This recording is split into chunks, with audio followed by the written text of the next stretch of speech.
Bookmark is brought to you by Ukraea, featuring the new storage unit Tonka, and by Trans Rice, non-binary rice with all the pronouns, and by New Conformist Magazine, coloring inside the lines, and viewers like you.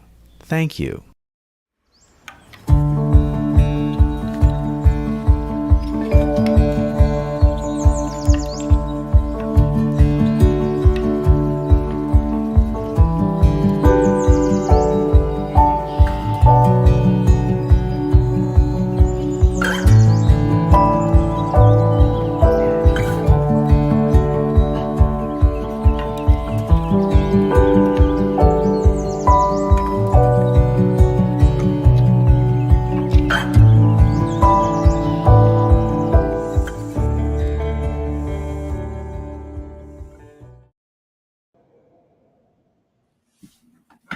Well, hey, we're back again. Hello.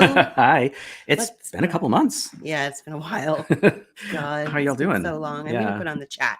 Okay, good so idea. We can see people when they want to talk to us. And you guys, can you let us know if you can see us okay? If you can hear us? I always like to check in and make sure that everything's coming through loud and clear. If you could please do that for us when you get a chance. Put it in the chat. So we had some new sponsors. Yep. Sounds good. Okay. Everything sounds good. All right. We're coming through pretty good. Did we want to go live on Rockfin? Yeah, we are live on Rockfin. Did we? Hi, Rockfin. Hi, Rockfin. Thanks for joining. Hey, Brooke. Thank you for saying that you see us and hear us. That's amazing. You guys remember my husband, JP? You remember me? It's been a while. It's been a while since I've been here. Since he's been... Hi. Since he's been part of this. And if you guys didn't get a chance to see the intro that we did before we showed our kitty cat, then we'll play it again. Maybe what we'll do is we'll wait for more people to join and then we'll play it again. How does that sound? We can do that or else not. It's okay. No, it's really funny. I think we should play it again, at some point in the, throughout the broadcast, for some comedy relief. Right. Well, some comic relief. Speaking of comic relief, we're going to share this. I think we're going to start with this. Let's see. Yes. Okay. Rock. Okay. So it's the first one, right? All right. Okay. So let's set it up. A lot of people have been sharing this particular TikTok video from Dylan Mulvaney, but they've been cutting it off before Dylan ends the actual piece. So we're going to play the whole thing and then we're going to talk about it. Okay. All right. Well, So I recently told my parents that I may be a little bit romantically interested in women. And that was a big shock for them, considering the past 10 years of coming out as gay, then queer, then non-binary, then trans. And I think it was just a bit of a shock. So I tell my dad and he goes, well, I would love to see you get a woman pregnant. And I said, oh, no. She would be getting me pregnant. And then he said, what, do you have a vagina now? And I said, never say never. And then I tell my mom and she goes, I would just love to see you own property one day. And in California, that's sort of, a parent's dream. It's not having kids or getting married. It's are you able to own a house? Wouldn't that be nice? Yeah. So I recently...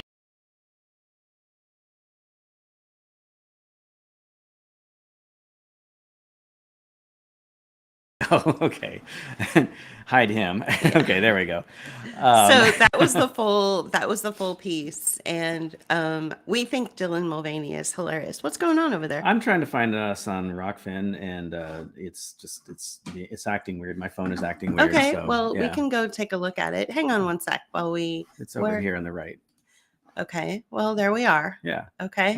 So we seem to be fine. Okay. All right. And it looks like it's a little bit delayed, but that's okay. That's okay. Okay. There you go. All right. Thanks for your patience, guys. Thanks for. We're running the show, and only us are running the show. So we don't have a staff. A staff or a production staff or anything like that. So yeah, So we just showed you the full Dylan Mulvaney piece. Yeah. And a lot of people have been cutting it off where he talks about how he can get pregnant or Right. something like that. Right. The punchline actually is the property, I think. The punchline of that piece, that TikTok piece that he did, is actually about housing in California, which is like the most hysterical thing, right? Housing in California. Are you kidding me? Well, that's funny. That's the punchline, not the troll, not the guy that's like pretending to be all these different things to piss everybody off. Yeah, right. The punchline is about housing in California. Well, I think that, now actually those prices are going to be coming down, so maybe he can achieve his dream of owning his mother's dream of him owning property in California. What is Dylan? Let's talk about real quick. What I call the Dylan Mulvaney phenomenon, right? Right. Oh, so did you put up that tweet? Or is that, I guess not. Well, I can read it. Okay. Julie tweeted earlier. Yeah, I just have to find it. So basically, this is performance art, which is something that you had been saying all along. Yeah. So he has an entire body of work taking on preconceptions of society. He's trolling everyone, and in a stunning twist, was able to even troll the president of the United States. He was literally a bored actor out of work because of pandemic and said, fuck it, I have to do something. And so the Mulvaney phenomenon, which is what I'm calling it, was 100,000% nothing more than a troll for dollars and clicks. It's meta. A thing was a thing because of a thing. There was no Bud Light contract, for instance, and it was nothing more than a bored off-Broadway actor using his TikTok account to make himself into a verb. Right. Right. So it's not that complicated. So when you showed me that video this morning, you said, I think he's what is it? You said he's he's detransitioning. He's detransitioning, which is also a thing, right? So leave it to him to follow the trends and do the detransition. Now this is from, I don't know, a while ago, so maybe you couldn't really say that, but it's still funny to think about that. Yeah, as him as being this sort of meta, right? Sort of performance artist. So he, so what he did is he did this video back in 2022, I believe, and for some reason it's trending all over social media. Weird. Suddenly, all of the assets out there and the people that are planted in social media are allowing this video to resurface and give it more popularity. And I think what we're going to see with the Mulvaney phenomenon is a deconstruction. So we're talking about an actor, an off-Broadway actor who was in the stage version of the Book of Mormon. The stage version of the Book of Mormon, which is a hilarious production anyway, who was suddenly out of work because of COVID, because of the pandemic. Mm-hmm. And he loves to perform. He needs his supply. He needs to feel like all good narcissists, right? Like all good actors and narcissists out there, performers. He needs it. So he was like, what can I do? What can I do? I know. I will create a show on my TikTok page called Girls Life.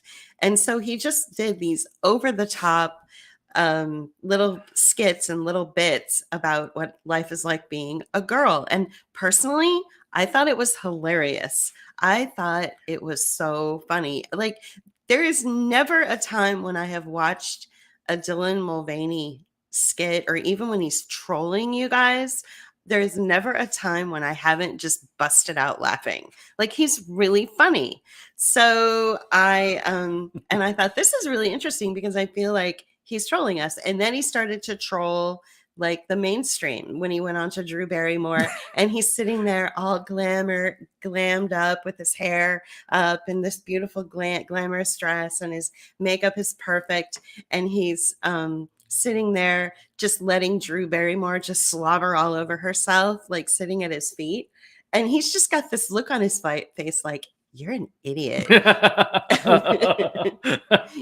And then he went to like hang out with the president of the United States, and it just became this thing. Like it just became this sort of like, it's snowballed, right? It's just hilarious. Yeah. So then now I think what we're going to see is we're going to start to see more and more videos of him like without makeup on to let us remind you that he's a boy. And then suddenly, out of nowhere, this video from 2022 is allowed to populate all over our social media feeds that he's suddenly attracted to women. And that his parents are like, that's nice, dear. But really what we want is for you not to be homeless in California. Right. You know? Right. So it's pretty funny. Like, I think we're going to start to see him recreate himself into something else. Yeah. Maybe. I think it's funny that he's been able to troll both the left and the right. Yes. Right. So, he's been able to make the liberals slobber at his feet, literally, and meet with the president in drag, and then, at the same time, piss off all the conservatives. I think that, that takes a master stroke of genius. I mean, I don't think he's a genius, but I think he knew how to play this thing really well. And he's a very good performer. So, going after the left and the right without having because he doesn't strike me as being any particular sort of apolitical, Yeah. non-binary political. Right. Yeah. So basically, just to put it out there once again, it is our opinion, and I'm pretty sure I'm right. Dylan Mulvaney never had a contract with any of these products in any of these companies. He didn't have a contract with Bud Light. He didn't have a contract with, what was it, like the Kate Spade swimsuit edition or something. Right. Yeah. Or Nike. Right. Or Nike. Like, I think he was literally just trolling for some sort of reaction. Well, like, he was there to get especially the right-wing conservatives all up in a tizzy about him. And in a situation like that, it's like there's no bad press, right? Well, no, there is no bad press. Never bad press. I mean, those are sort of like our sponsors, right? So they're not real. They're not real. It's not real. So, he probably got the idea from us because we had been starting to do the fake sponsors like a long time ago. And I don't think people even realize how influential we are out there. Yeah. So in fact, I almost want to play them again. The sponsors. Now that we have a few more people watching. Yeah. Okay.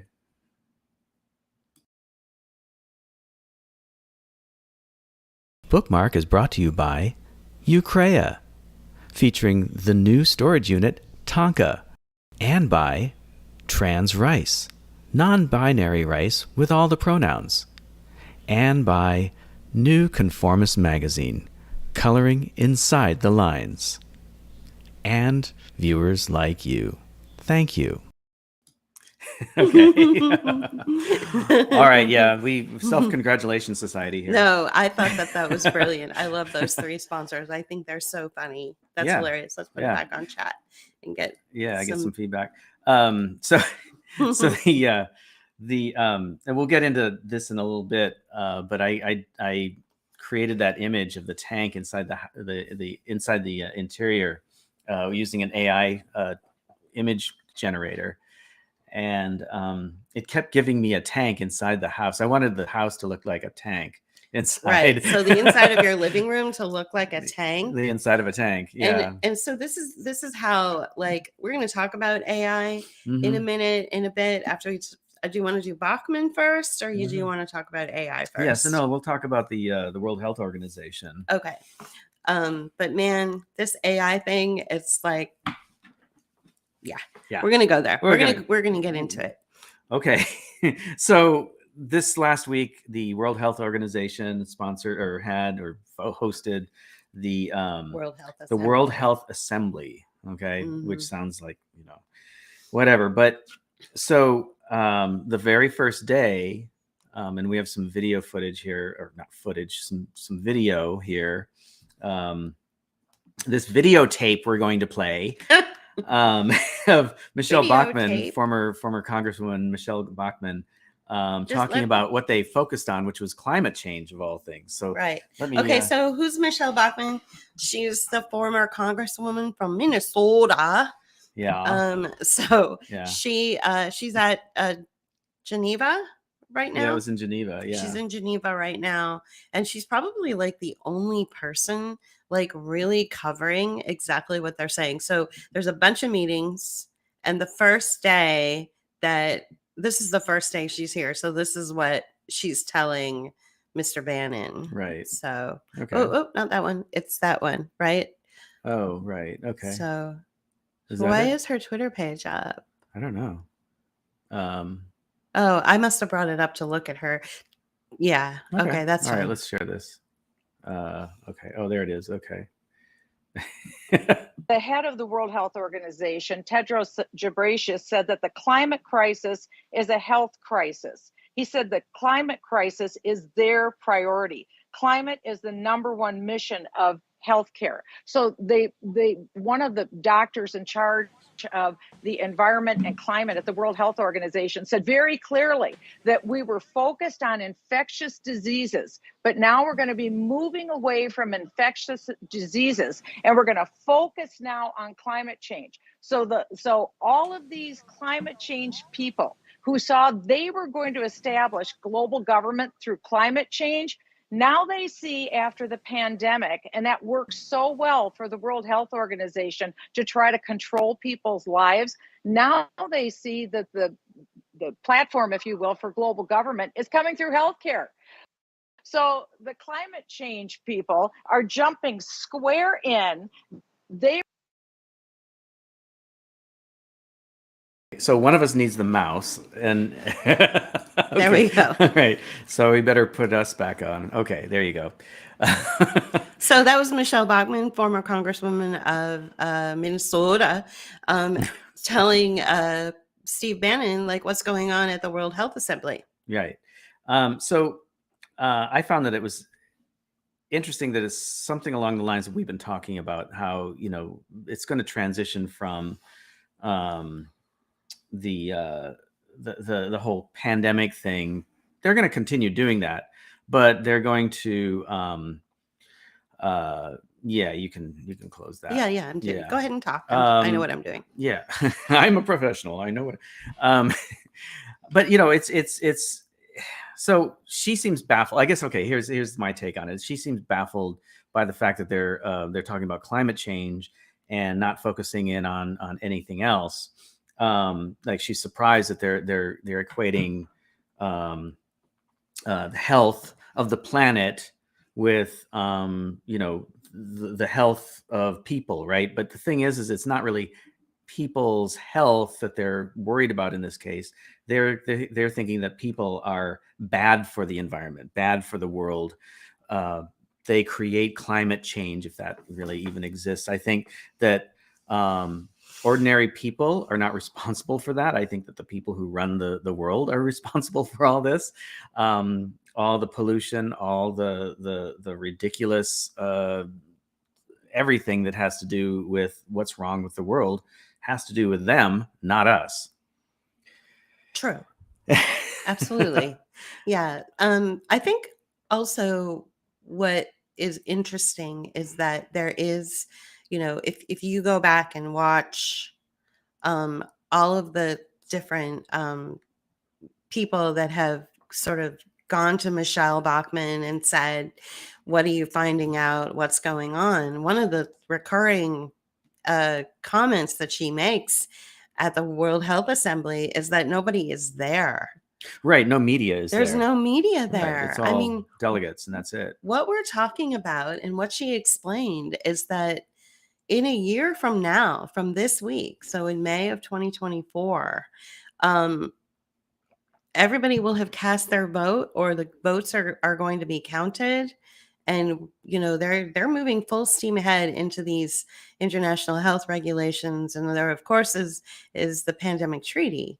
But I think what really also concerns me in general, especially because it goes back to what I learned from Catherine Watt when I illustrated this through my video essay, The New Constitution, Living War Crimes, is that Javier Becerra is negotiating each and every American citizen's lives with Tedros. Mm-hmm. Like, each and every one of our lives is on the line right now, and it's literally held in the palm of the Secretary of Health, and that's Javier Becerra. So, I mean, since when does anybody have a right to dictate my health or my life, or what sort of what sort of influence I might have on the environment when it comes to like climate change or whatever? Right. The fact that we are being left out of the conversation Yeah. is what really bothers me. I also have to, go back to what we had been saying years and years ago at the very beginning of this thing. We're witnessing the rollout of global governance. So we're looking at, she talked about how there's a lot of language about diversity and inclusion and equity. So what you're going to see is the same kind of enforcement of a policy or some kind of action, that you will have to take. And it'll probably be enforced in the corporate sector first. So the corporate sector is really pushing the DEI language, diversity, equity, and inclusion.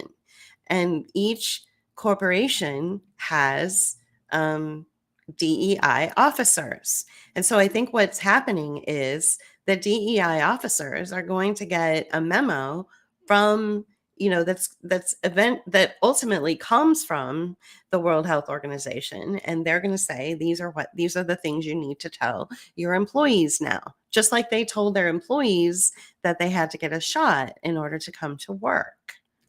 Okay, so it's the same kind of the same sort of like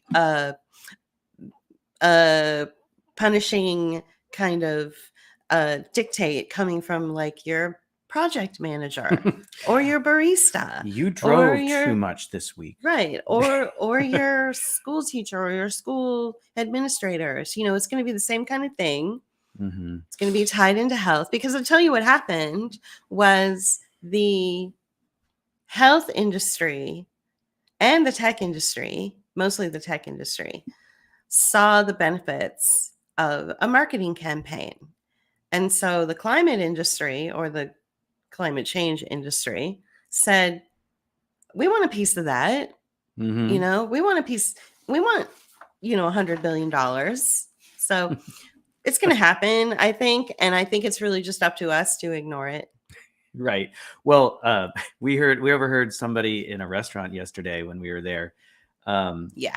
And it was really great. It was pretty funny. He says, well, wait till I think he was like talking about maybe having more money and like buying dinner for everybody later. But that was like the lead up to the joke. But he's like, after I'm done with my ESG. I'm sorry, ESG. I know I reversed it, right? Or mixed it up. ESG training. I'll have more money. And something like, what did he say? It's like the people. Because I can make money off the people. Yeah, he's like, I think it's just another bullshit way for them to make more money off of people. Right. So they were being very sarcastic. So I think I think the word is out. Yeah. Like nobody is gonna play this game a second time, right? Well, at least I hope so. I think that people are less inclined to buy into the climate thing than they were the health thing. Right, because the health thing, this was the genius stroke of the whole COVID thing, is it was like they were basically talking about a direct threat to people's health and lives, right? Yeah. And they scared the fuck out of people. It's harder to scare people with an invisible something, boogeyman, when it's like carbon or, I mean, let's put it this way. How long has Earth Day been around? Like 50 something years? I don't know. I think it's around 50 years. I thought it started in the 90s, in 1990. No, it started in the 70s, early 70s. Okay. So yeah, it's maybe not be 50 years yet. It might be this year. I don't know. I don't remember. Okay. But anyway, and they accomplished a little bit, like getting people aware of pollution and water. Water, the cleanliness of water, or whatever, purity of water, air, and all these things, and that made some difference until around like the 90s, when they were starting to shift it over to this whole idea of climate change, global warming, and carbon. So suddenly we're talking about this. It's like this big fucking distraction from pollution, which is something that affects us all much more directly. than say, you know, this made up thing about, because it does feel like a story. It feels like the same story that they're telling us about COVID, right? Yeah, it's the same story. And COVID being this thing that like is lurking around, and you've got to wear a mask or it might get you, and then you've got to get a shot to prevent from getting it, even though it gives you that thing.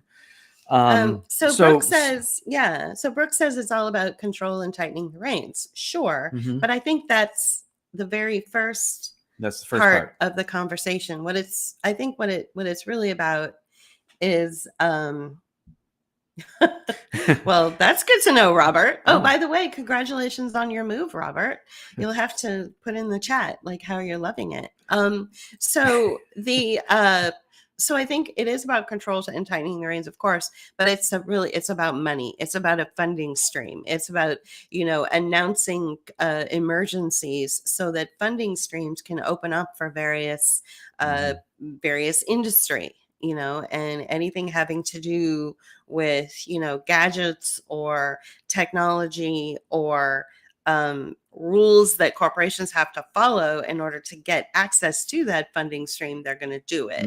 So control and tightening the reins is, I mean, you can still basically allow for a free society and a sovereign human being and just pressure the hell out of them to buy technology or do things that would require them to be a responsible citizen on the planet, which is suffering from climate change. Like, you know what I'm saying? Like, in that sense, I don't know if they really need to put in a lot of lockdown. Now, I know that there's the 15-minute city coming up, and I know that there's, or, you know, they're saying it could be coming up. Like, there's a lot of BS. There's a lot of BS out there. And you know, the other thing too is it like you said, it ties into financialization, it ties into surveillance, and it ties into, you know, the financialization through, you know, digging into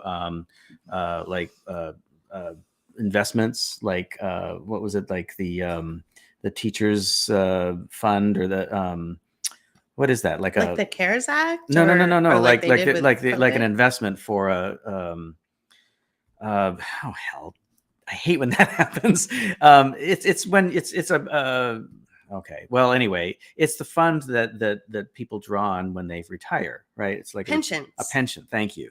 So they have been looting pensions to invest in green technologies.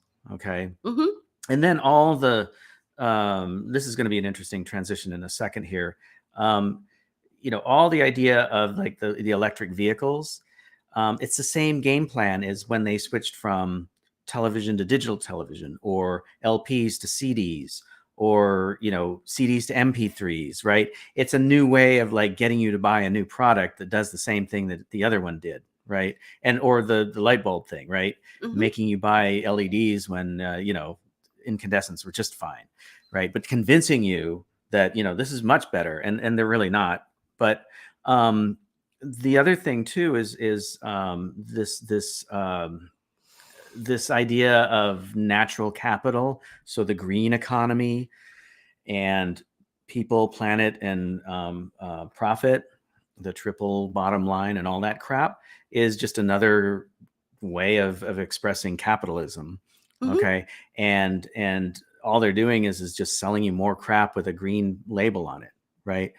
Now, I am a big purchaser of quote unquote green products, right? So I do buy things that are, you know, healthy, as it were. Right. But at the same time, though, I don't put a lot of investment or a lot of weight behind the idea that, you know, this is going to change capitalism and make it, you know, give it a human face, because it's not. It's just repackaging something.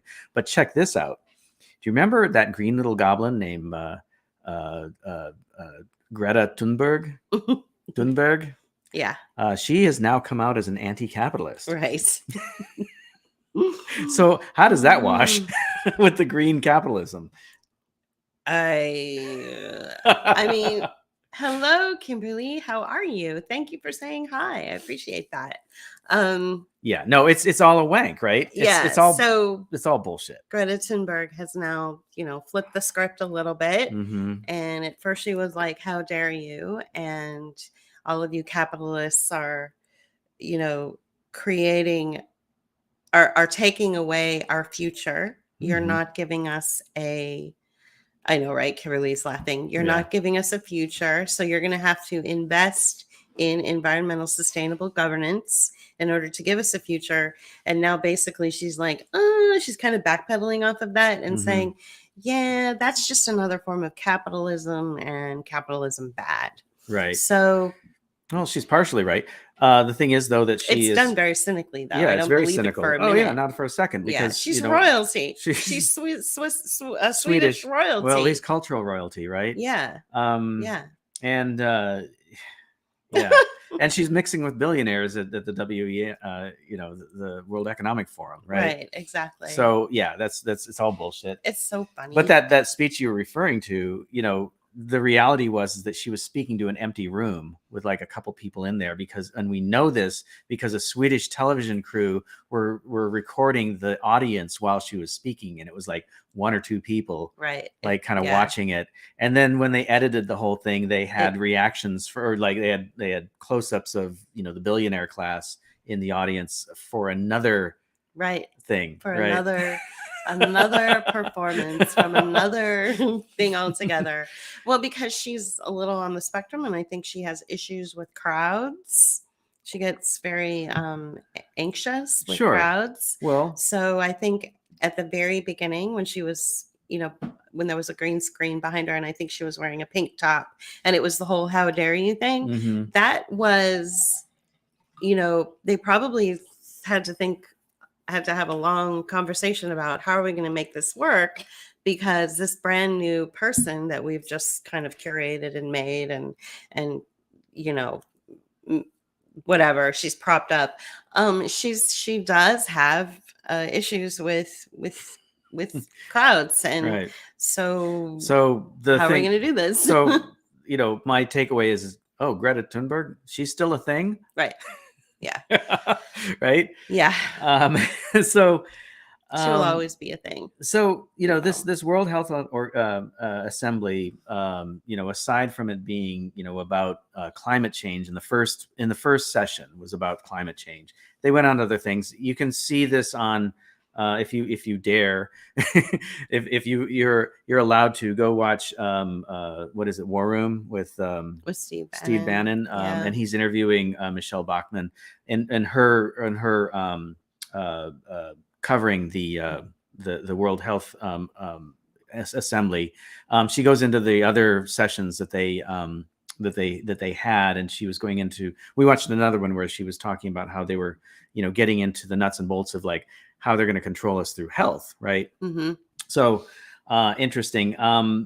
The thing about the World Health Assembly, though, is you and I have been talking about this, is it's more of a distraction, but at the same time, it's important. It is important. It's important to like look at in terms of like the future campaigns that are going to be coming at us, right? Right. But like you were like, yeah, but it's kind of a distraction because there's a lot of other things that are really truly health oriented that are affecting the world and especially the U.S. right now. And they're on either side of the continent. So we have in San Francisco, we have the fentanyl crisis, which is a real public health emergency. Yeah. But and in Philadelphia, we have the Tranq epidemic. Right. So basically, it's just another version of a public health emergency like you're seeing in San Francisco. Basically, people have turned into zombies, and they're just living this really diminished human life because of drug addiction. And there are policies that are being passed which celebrate and prop up drug addiction, where in San Francisco, a drug addict is given a free hotel room and is loaded up with needles and drugs for free, and said and they're told have at it. That's why there have been over the last year, maybe a little over a year, there have been about 3,000 fentanyl deaths in San Francisco, and nobody's talking about it. Nobody's covering it. The news isn't covering this legitimate public health emergency. Instead, they would rather have you be concerned about wearing a mask in a library or something. I don't know. Yeah. But this is a legitimate public health emergency for the addicts as well as the non-addicted people who live in San Francisco. It's becoming, you can't live there anymore. It's becoming unlivable. It's an unlivable situation. So this is happening all over the country. I saw footage from Philadelphia. I've definitely been following footage in San Francisco. If you follow me on Twitter, then it's pretty much all I share is what's going on in my hometown. And, you know, it's happening in Portland and Seattle, of course. Los Angeles has been dealing with it for years. So what you're seeing is a campaign to undermine the life of a human. Mhm. So a lot of people out there who are on the right side of history are undermining the COVID injectable and various other injections that are coming down the pike. They're saying, you know, we have to focus on this because what it does is it takes away the human aspect of you. Well, Mhm. so does the drug addiction crisis that has been supported, funded, propped up, and helped along by policy, the number one policy being something called harm reduction. And what harm reduction does is it works with the cartels who are allowed to come into this country, practically, you know, driven across the border, Might as well be, you know, right? and given all sorts of money, given housing, and given an opportunity to sell the drugs to the homeless, Well, I don't know if you they're know, actually, or in they've general. got the money to pay for their own places, right? Sure. They're probably not being given those, but there's Right. certainly not any interference. There's no interference, there's no regulation, there's Mhm. no stopping. It's just they're allowed to come right on through. So what does that tell you about the state of our country when this kind of public health crisis that undermines the strength of your life and or the value of your life? I'm getting to a point here. Like the whole condition is being undermined. The whole human condition in the United States is being undermined. We're all being brought down to the same level. And, you know, this is the part of the language of equity, right? It's not Mhm. that, you know, everybody's being lifted up. It's everybody's being brought down. So Okay? the United States does not have the money and does not have the artillery or the cache of weapons to wage war on its own citizens. The United States military doesn't have it in their arsenal. I recently discovered this. And if you guys do a little digging, you can find out as well. Our military is not as, it's about as weak as it's ever been. How's that? So, how does the United States continue to earn like capital? Because they can't go overseas anymore because the military industrial complex is being somewhat hollowed out. So, what do? They turn to their own citizens and think of ways that they can undermine the citizens' will while at the same time making money off of them. Mhm. So, all of the mechanisms that used to bring money flowing into this country, all of the I should say military mechanisms like war and interventionism and creating democracy in brown countries and things like that that brought us money, that's all been kind of turned around. And so now the income stream is coming through a different way through corporations, global health initiatives, lots and lots of tech involvement. And so each and every one of us has a bunch of dollar signs on us, and they're trying to extract Mhm. what they can from us. And so they go after the most vulnerable population, which of course is the Black population, the homeless population, the disabled population. They'll go after those first. And so in certain classes of even the corporate class, I recently saw, and we're going to play a portion of this podcast in a minute, but I recently witnessed billionaires out of San Francisco who are considered venture capitalists complain about the fact that they are losing business. You see, so it's starting to even happen to Yeah. the more privileged classes as well. So this is this is what it all looks like when your country has been undermined, your republic has been undermined, and it's not, and it's a militarized rollout of a war on a civilization, and it Right. just so happens to be this Well, country where you live. exactly. Your own country is attacking you, and one of the reasons that I think they are going after the most vulnerable first is they are the most costly to, the people that that run things. If you're looking at, like, say, the idea of Social Security, for instance, they've known for a long time that the number of people was going to outweigh the amount of money that was in, and then they've been siphoning it off, for other reasons, pay for this or pay for that, or whatever it is, whatever it may be, in order to fund something else. And so they've been undermining this, so-called safety net that we all pay into, that we all hope to get at the end when we retire. Well, the system, they claim, and I believe it too, has been undermined by just the population, and so they weren't keeping up with the investment that they needed to do. In fact, they were withdrawing the money from it, that we all paid into. So again, another form of financialization of us for the purposes of them, right? But in order to meet the needs of like, so they don't look bad, right? So they don't look worse than they already look. They start getting rid of people, and you're not going to. It's a bad look, right? It's bad optics if you turn machine guns and tanks on your own citizens, right? Then you become the people you say you're fighting, like China or Russia, or name Iran or whatever, right? Enemy that we have, right? Enemy that we have, and we become them, right? So we can't have that. So you do it in another way, right? So you start killing people through degradation and income loss and poverty, and you force people out into the streets.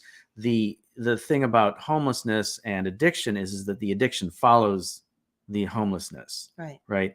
It's rare for somebody to be addicted and then become homeless. It's usually the other way around, because you become vulnerable when you don't have shelter, right? You become vulnerable to predators. Okay. And it's stressful, and it's a, goes against what everybody would hope to have in their lives, and so it becomes a stressful thing. And with stress, you need to find a way to relieve that stress. Well, if there's free drugs out there and there's people offering them to you, you're going to start taking them for that relief, and then it just snowballs into something like what we're seeing, because it's being perpetrated. This whole thing is being perpetrated on people. They started with the opiate crisis, about 10-12 years ago, and we're seeing the results of that around here in our own community. People walking around like damaged zombies who are fighting addiction problems now, who probably weren't addicted to anything before, but because maybe something happened, they had to go to the hospital, they were prescribed opioids in mass quantities and became hooked, and then and then their life spiraled out, right? And then they become the fodder for blame and shame, and a great way to send them to prison for some infraction here and there that may have to do with drugs. Okay, do you see where this is going? Because the state makes money and spends money, and whatever money is made from the incarcerated, right? And so money is made from the poor through wraparound services. It's expensive to be poor. It is expensive to be poor. We talk about this a lot, where you have daycare centers all over this community, which has like the highest rate of Section 8 housing. So people if Pennsylvania, at least this county, right, and it's all shared here. All the Section 8 housing is concentrated in this one place. It's easier to make money if you concentrate your customers in one place, right? So you have your wraparound services and your daycare centers. All these things have to be used by the people who are in the Section 8 housing because they have to go have jobs. They can't take care of their kids, but they aren't making enough money with their jobs. So it's an ever cycle. It's a cycle that people cannot get out of. I want to read a couple of comments here, if you don't mind. There's Kimberly, especially, has been commenting a lot, and everything that you say is true. In 1930s Germany, they went after the most vulnerable first. So I had learned somewhere or had picked up this idea somewhere when I was much younger that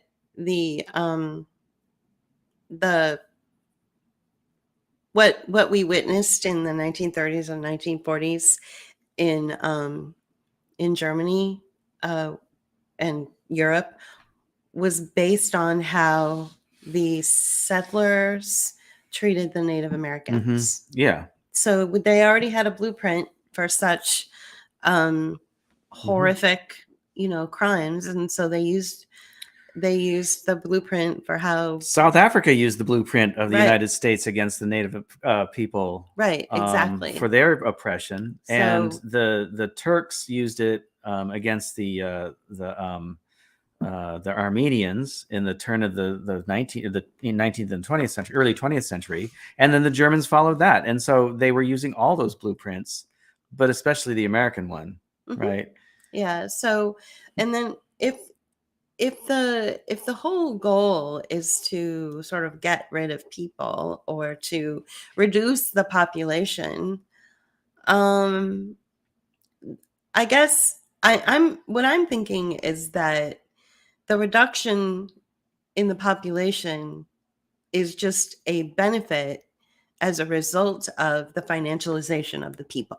How's that? I think the goal is actually to financialize the people. Yeah, I agree. And if they get the little benefit, if the mean bad capitalists get the benefit of the population being reduced so they have less mouths to feed, then that's just a boon.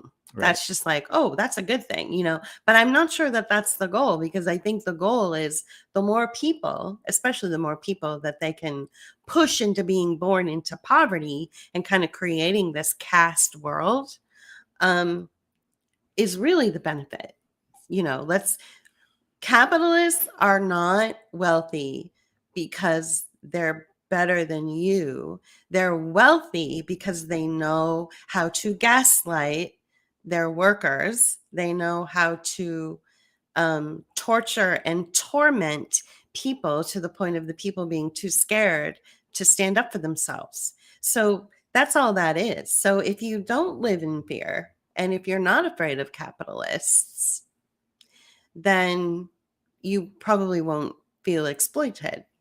I'll go into, in a separate audio broadcast or video broadcast that I'm going to be doing this week, I'm going to be talking about the 4 states of mind that we've experienced. And this ties in with your health, Hey, Sean, nice to see you too. How are you today? But I'll go into that, at another time. So I think that, let's see, Liebknecht, I don't know how to pronounce it. Liebknecht. Hence the latest installment of the wholly manufactured debt ceiling crisis. The bipartisan political class is preparing public opinion to accept privatization of Social Security. Thank you. Yeah. That's very astute. Yeah. So everything will be privatized. And so I also want to go back to this, war on the people kind of thing that we're experiencing right now, just very quickly. Okay. And then we can move on to the next. And this will tie into the Defense Production Act and to tie into announcing like emergencies. But anyway, let's go back to when this land was being colonized. So when they came over and they were colonizing, they not they didn't just, you know, go after and slaughter the Native Americans. What they did is a pretend treaties. You know, they did pretend agreements. So they came in here and they were like, slaughter, slaughter, slaughter, kill, kill, kill. Okay. But then we can't kill everybody because, man, that's bad. So let's do pretend treaties. And so they would write up these lengthy treaties, like, which basically said, we're going to take your land and kill your people. So and then they handed them That's to okay, right? It's okay, okay? Yeah, it's okay, right? This is very Silicon Valley. It's okay, right?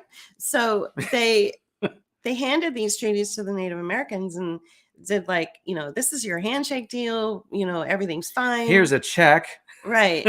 And so the Native Americans, it would be the equivalent of like handing I can't even say handing a cell phone to a toddler, because toddlers know how to work cell phones now. So maybe the opposite, maybe a 100-year-old person. Right. It would be the equivalent of handing a cell phone to somebody who has only ever written in pen, you know, ever. So the Native Americans were holding these treaties and going, yeah, so like, what is this? They don't know how to read English, you know, they don't. Well, even if there were translators, I was just going to say the translators, you know, so there were all sorts of problems with that. So that's what we're dealing with now.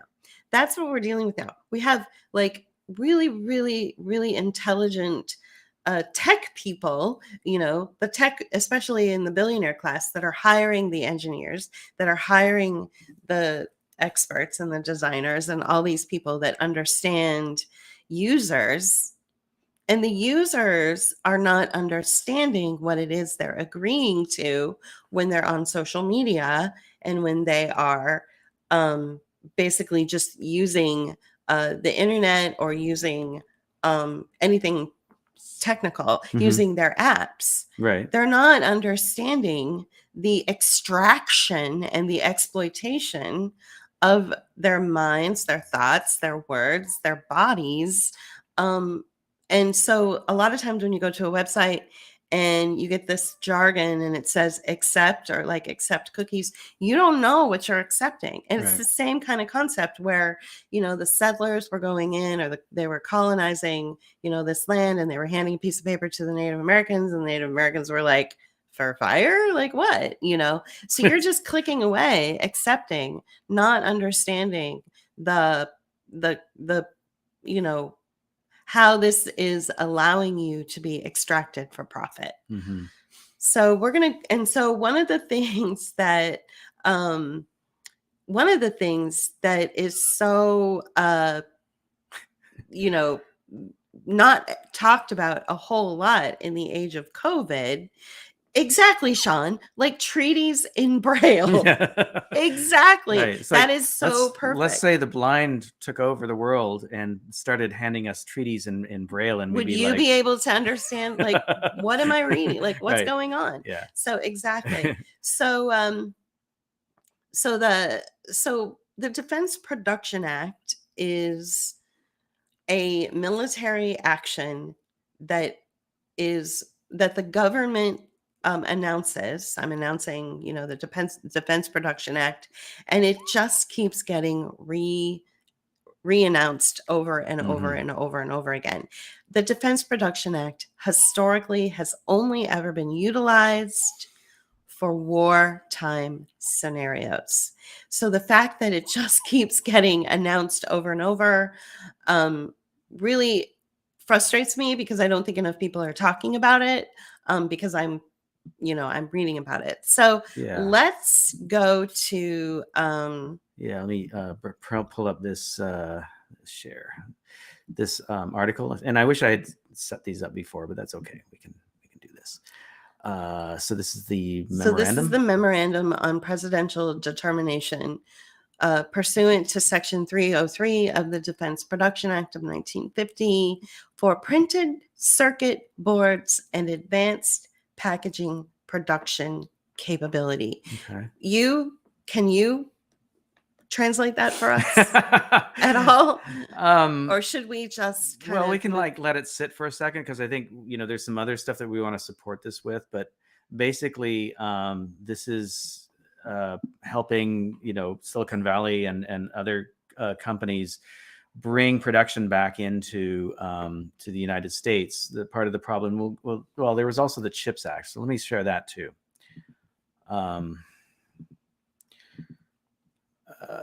CHIPS Act.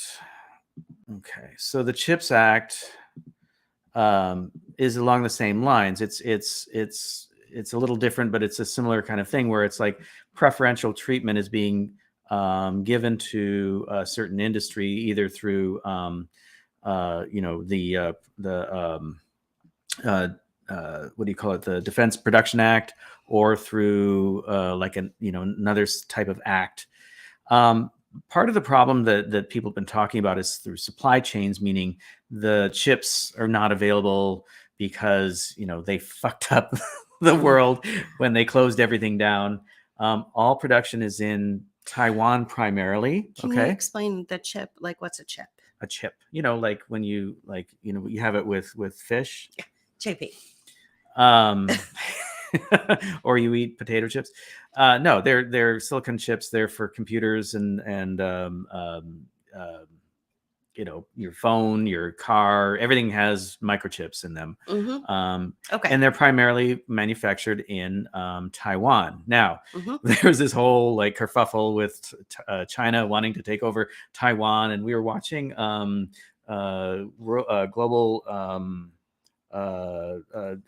geopolitics and empire, right? And they were talking about this, and the guy was saying, well, I don't think that China is going to go rushing in and try to take over it. They see it as they would like to have more of a reunification of the two countries, right? But if that were to happen, that would still put all of the manufacturing of the world's microchips in Taiwan, and if it belonged to China, then they would control the manufacturing of microchips. So the hair on fire president says, well, let's bring it back to the United States. And so we'll do it through these edicts that I signed. So here we have the Chips and Science Act. And this is a fact sheet that we found on the White House website. You can do your own research, but there it is. And I'm sure a lot of you have already followed. Sure. A lot of people who talk about the CHIPS Act. Right. So then between that and this one, the memorandum on for printed circuit boards, right, and advancing packaging production, right, capability. So now something else that has happened, and that is that let me share this one. Peter, this company that's been around for like 30 years and is kind of been on the the back burner, kind of making money all along. Suddenly, within the last few months, they're now up to, let me bring that up in a little bit bigger so we can see that. Okay, yeah, not that much. Yeah, so they're almost up to $1 trillion. Right, so $960 billion. Right, so they have outpaced Facebook, Tesla, and Netflix. Right. So when you guys hear that, and Peter Yang is basically, everybody who's part of venture capitalism and part of the tech industry knows who this guy is. He's got his finger on the pulse of basically the next big thing as far as the tech sector. Okay. So he's talking about this company. Okay. And so the company is called Nvidia. Nvidia, right? And Nvidia is known for, they started out as a chip manufacturer for video gaming industry, right?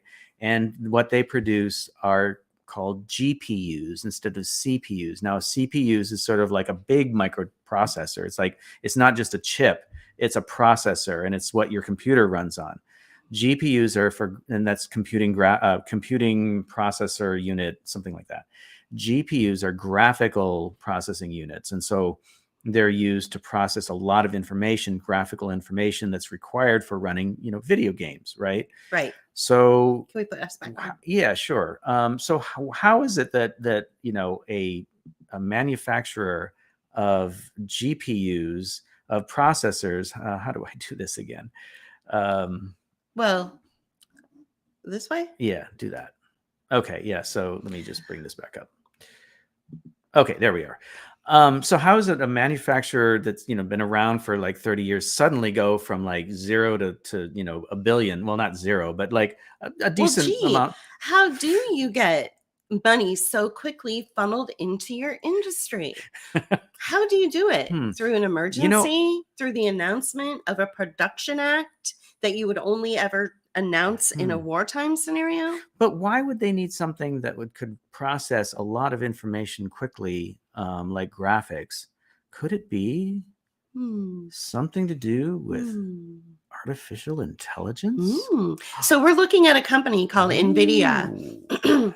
So you have to tie it together. You have to understand, because I kept wondering, why is the Defense Production Act being deployed for circuit boards and video games? Like, what's happening? Yeah, like, and microchips. Like, why is this, this is not the thing that when you are in a vulnerable position in your country and your military has pretty much been hollowed out and is not creating any new manufacturing, to defend your country.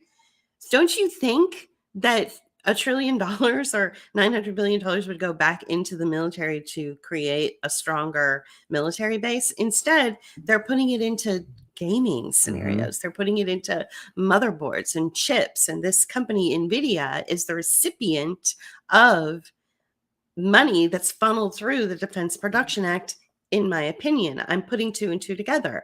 I'm like, how is it that Nvidia, which is an AI company? No, they're not an AI company. I'm sorry, they are a chip manufacturer. They're a chip manufacturer. Or right. How GPUs, is it? Right. GPUs. I'm sorry. So how is it that they are suddenly worth nearly $1 trillion practically overnight? So we're going to play a piece. So let's hear it from the hear it from the bad guys. The venture capitalists here.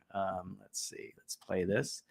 And you all may know this guy. So they may not. So let me just introduce this podcast to you. This is called the All In Podcast. They are 4 venture capitalists. This guy right here is one of the founders of Facebook. They have more money than any of us will ever have, but they are always looking for the next big tech thing to invest in, and and create some sort of new thing. Okay. Right. So let's talk what we're talking about Nvidia ties into what he's about ready to say. Okay, here we go. Modern history. Well, and now it's going to be chips is the modern resource. Nvidia shares jumped as much as 30% after reporting huge revenue guidance due to AI demand. Q1 revenue, $7.2 billion, up 19% quarter over quarter, not year over year, quarter over quarter. Revenue beat analyst estimates by more than $600 million. For people who don't know, Nvidia is working on GPUs as opposed to CPUs, the graphic processing units, that are being leveraged in AI. And there is a massive cycle going on. There's a line out the door to buy these when you see Twitter going into AI, Facebook, Google, and obviously Microsoft. All the cloud infrastructure is moving from CPU to GPU. Yes, Freeberg? So, yeah. Okay. All right. So what we're trying to do is we're trying to get you to understand like where the money is going, where we are in the country, and open up a dialogue and open up an intelligent conversation about why the White House it might be supporting these kinds of things, this kind of technology, especially when it comes to making the chips. And does this tie into AI in your opinion? Yeah, it does. It does. And somebody commented, Robert commented that the car shortage was blamed on the need for more chips. And I've heard that story over and over and over again. Exactly. I don't know how true that is. It's because anytime you hear a story that gets repeated over and over again, it's suspect, right?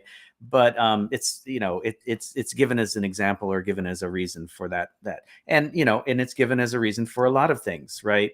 But they seem to still be making these things, right? And they seem to be making computers and there's no real shortage for those, which is really suspect, right? And I'd like to correct Kimberly. One of the definitions of fascism is when corporations and government are one. And through the Defense Production Act, they can achieve the same goals as a fascist government.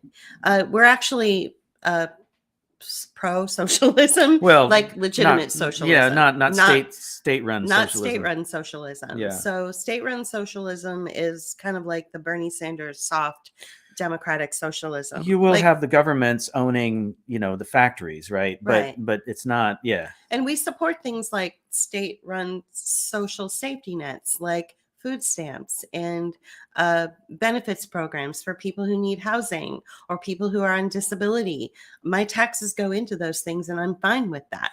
Okay. Only because we live in a society that We live in a where- society that exploits people for profit. Yeah, so there has which to be that is- other side, right? There has to, if you're going to exploit me for profit, then you better make sure that I have a future to land on, that I'm safe, right? Mhm. So that's why we support that.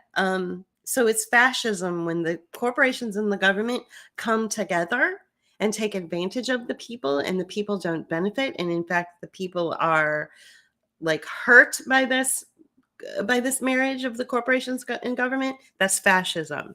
So And I think that I mean that's that's what Mussolini said. right. Or So, is yeah corporatism.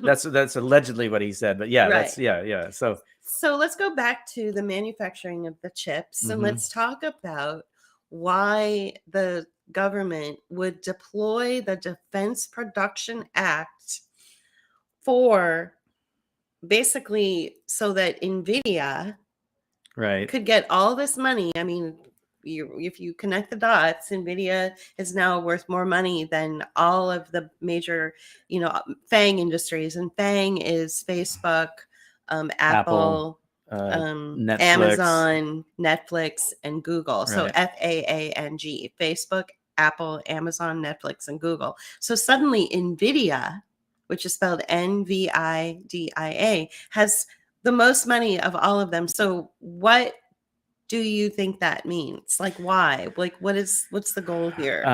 Well, first of all, I want to just point out, and I don't know if you noticed that in that video, he showed the graph of like where I know. like where the money started. It's like they were going along, And boom. boom. So where did that money come from? Right. In my opinion, it came from the government. Right. It came from, the Biden White House announcing, a major boon and, funneling of money into it.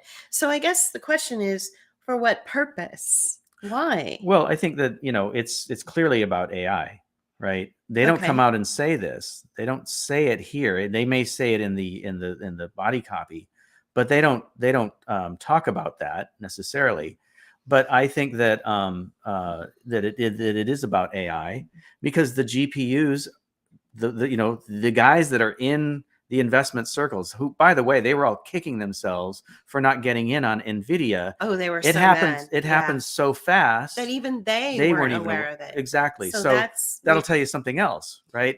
So this money gets shoveled into this company from the government through these Defense Production Acts and the Chip Act, and it allows them to do that because that what they want is like, here's a company in the United States and they're going to manufacture these GPUs. It's not for gaming. It's not for the gaming industry. It is definitely for running artificial intelligence. And why would they want that? Why do they want artificial intelligence? Well, there's a lot of things that you can do with artificial intelligence. You can run armies, you can run societies, you can run, and something else that we've been pointing out is that, a lot of people are upset about central bank digital currencies. Thank you. And yet, that's not where the money's going. The money's not going there. You don't hear the all-in guys talking about central bank digital currencies. And these are the investors of the investors of the investors, guys. Right. And when they do talk about it, they talk about it disparagingly. Right. Okay. They do. First of all, I learned this from JP, who was just like tearing his hair out one day because every time we turned around, somebody somewhere was whinging about, central bank digital currency. And if the people who are afraid of it don't understand how expensive and complicated it really is. Are you seeing when you go to Target and when you go to your grocery store and when you go get gas and when you go buy your bus ticket to take a crosstown bus, and when you go to the movie theater, and when you go live your life where there is an exchange of money, are you seeing things like this? Not only do we take cash and Visa and MasterCard and American Express and Discover, but we also take maybe Bitcoin or some sort of digital currency. Are you seeing those signs anywhere? No, if anything, you're not. They're trying to suppress the digital currencies so that they can roll out these other things. But it cannot be set up to scale. I mean, look at Bitcoin, look at these others that are out there. Even Elon Musk's, branded Dogecoin cannot go up to scale to become a true currency. Right. It's just not possible because the technology isn't there. You have to have engineers, right? You have to have engineers to create that technology. And where they do have engineers, what they have been working on for the last 50 years is artificial intelligence. Exactly. And that's where the technology is. Mm-hmm. That's where the money is going. It's finally matured enough to a point where the investor class is saying, okay, now we can do something. Right. Now we can roll with this, and let's do it. However, there wasn't enough money in the coffers of the investor class, of the venture capitalists, to scale up like that. In fact, all those guys are going, how did we miss that? How did we miss out on this? Because they're busy looking, navel gazing at their own, lives, and not paying attention to what the White House is doing, exactly, which is deploying Defense Production Acts to pay for this. I think they were caught off guard like everybody else was. Here we have this seemingly, just innocuous kind of thing that the White House puts out, right? And yet they didn't know that the White House was going to pull a fast one, or the government rather, maybe the State Department or the military, the DOD, was going to pull a fast one and put all this money into Nvidia. Mm-hmm. I don't think anybody saw that, and I think there was a reason for that, because I think that those shares are going to a majority of the investors who are putting that money in. And who would that be? The DOD, the government, somehow, So this is definitely something to keep an eye on. So I often joke that our life is basically run by AI. You don't know that what you're seeing on screen is really true, or if it's really artificial intelligence.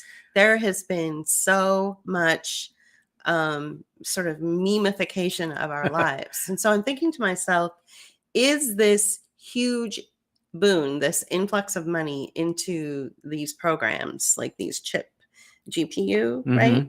Which is what you need for AI. I just want to. Is that true? You need a processor that can handle a lot of data at a given time, going back to the analogy of the pipes in the internet, right? You need a bigger pipe for that information to get through, right? Right. And so you need processing power. Exactly. So are they going to use AI in some way or other to affect how people vote? Because we do have this election coming up. Like, is it worth it to them to put in all billions of dollars? I think that into this, or is it just more than that? It's going to be more than that, because it's going to become part and parcel of everyday life. Okay. What we were talking about before, during COVID, was this sort of idea that surveillance cameras, because they already have this technology, right? They already understand how bodies work, how body motion works. And I think what was happening during COVID with the masking and with the 6 feet apart is that it allowed surveillance cameras to record people and record them in a way to understand how they moved, their face covered up so that, it doesn't matter what you do, your face can be recognized through different reasons, or through different things. And teaching the machine learning that, is how AI learns, right? About the movements of individuals and how they look. This has not come to pass, but I have a feeling that it was a trial run, a dry run, maybe, to start looking at that and understanding the models for how to do that rather than actually doing it. So I think that it's going to be part of surveillance. It's going to be part of keeping track of people, of course, but also being able to communicate, because there is a lot. I mean, already AI has been writing content for journalism, not maybe mainstream journalism, but I mean, 12 years ago, I was working at Moody's Analytics, and they were looking. Moody's Analytics? Oh, so they're one of the companies that grants credit ratings to companies, countries, and municipalities. So S&P is one of them. Standards and Poor's is one of those companies. And we just heard their name. Fitch is one of the other companies that does that. So Moody's, Fitch. So they rate the credits of countries. Right. So they give credit scores to countries, companies, and municipalities. So you were working for them. And I was working for them, and they wanted to introduce this new way of providing content for understanding the rating of a given thing, right? Company or whatever, right? And so they were going to give it a rating score, and there was going to be content written. Well, they don't have enough people to write that content, so they were hiring an AI agency that would write that content for them. What that company had already been accomplishing is articles in like local newspapers on, like, say, sports events like high school baseball, right? You're not going to have enough reporters out there to cover these kinds of things, so they can, adapt AI technology to write the content for this event based on some given cues. And I don't know if you saw on the intro, and we played it again, but that thing for Ukraine, the Tonka, which was basically there was some copy on the one side that you might have seen. I asked Chat GPT to write a short description of an IKEA product that's a storage product that looks like a tank. and it wrote it. It was kind of amazing to see this thing. Yeah. Right. And so what we're seeing now is AI is writing a lot of marketing copy. It's really good at that. It's writing articles. So it will be used as a propaganda tool. It will be used to surveil us. It'll be used to help the votes. It'll be used to do just about everything, surveil us. And the thing is the state of mainstream AI right now is basically something. I want to answer Brooke's question really quickly before you move on to show another image. Who invented the GPU? Well, that's Nvidia. So they were one of the first producers of it. I don't know who invented it. Graphics processing units, which is what GPU stands for, which is, again, ties into the CHIPS Act and ties into the Defense Production Act. Graphics processing units, GPUs, came to high-performance enterprise computers in the late 1990s, and Nvidia introduced the first GPU for personal computers called the GeForce 256 in 1999. Okay, thank you. So it was them. Interesting. Yeah. Wow. Okay. Well, that's cool. So it would make sense why they would get so much money. Right. And like we said, they've been around for a long time. And they go back to Web 1.0. Right? Web 1.0. Right. Right. So AI is considered 3.0, Web 3.0, JP. Oh yeah. Well, and it's also considered this is the fourth industrial revolution. Yes, exactly. So AI is part of the fourth industrial revolution. And the reason he said it that way is because we have a series on our YouTube channel. It's called the New Model Series, where we did communitarianism and lifelong learning and globotics and a couple of others. And we would introduce the video as this is the fourth industrial revolution with music and stuff. Yeah. So if you want to go back and understand like that the whole new model series. Yeah. The whole new model series. So that's that. So you're talking about AI and you're talking about how it's in its sort of infant stages, right? And it requires a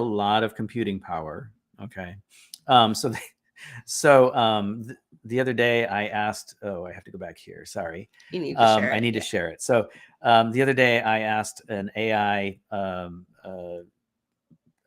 image creator to create an image for me. Let me find it This here. one right here. This no. one. This one. This one? No, Yeah. it was Oh. this one. There it is. Oh, okay. Okay, yeah. So Sorry. I asked it to create an image of Bill Gates and Joe Biden dressed as Teletubbies.